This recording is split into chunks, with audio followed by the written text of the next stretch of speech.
And I think really what this report is about is how to build a better society, how to make York a nicer place for all of us to live in.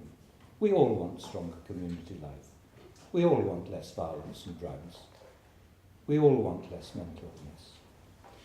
And we know when we talk about a living wage and about recommending that, people will say, you know, how much is that? How can I afford it? If there are cuts to be made, how can this be done? This is not possible. And we are very happy to debate this, we're very happy to talk about it, but we do know that work is a route out of poverty. But there are also many people in poverty who are actually working. It's just that they don't earn enough. And one of the routes and one of the ways we can do this is by encouraging people to move towards paying a living wage. I believe that you can judge how healthy a society is by how it treats the most vulnerable people. Researchers again consistently showed that a more equal society is much happier. We've heard about it already. Now, if we want York to prosper, flourish, we must deal with these income and social inequalities. It is our duty and our responsibility, collectively, not just the council, all of us. For the Commission, fairness has been about increasing equality of opportunity, reducing income inequality, and improving the well-being of all. Those are the main guiding things. Because we want all to work together in such a way, whatever the cuts, this unavoidable stuff, we want to make York a fairer place. So I'm delighted that the Fairness Commission is calling for a living wage to be introduced across the city. People should be paid, as I said, a living wage for a fair day's work. Anything else is unjust. I hope York will take the lead on tackling inequality and that others across the country will also follow.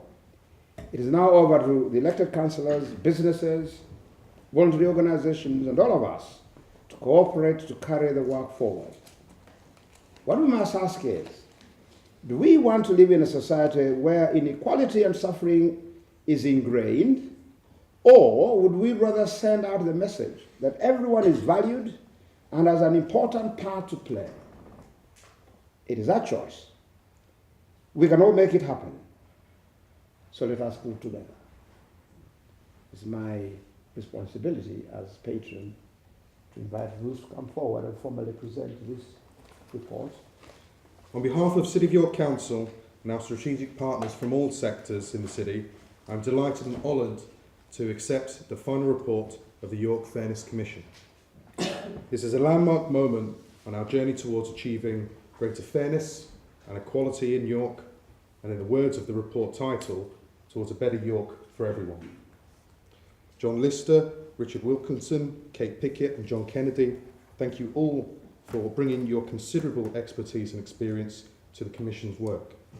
I'm very grateful for the continued commitment and passion that you have all shown to strengthening communities and reducing inequality in the city. When we set up the Independent Fairness Commission in July last year, we did so as part of a commitment from my cabinet to begin to tackle poverty and injustice in all its forms.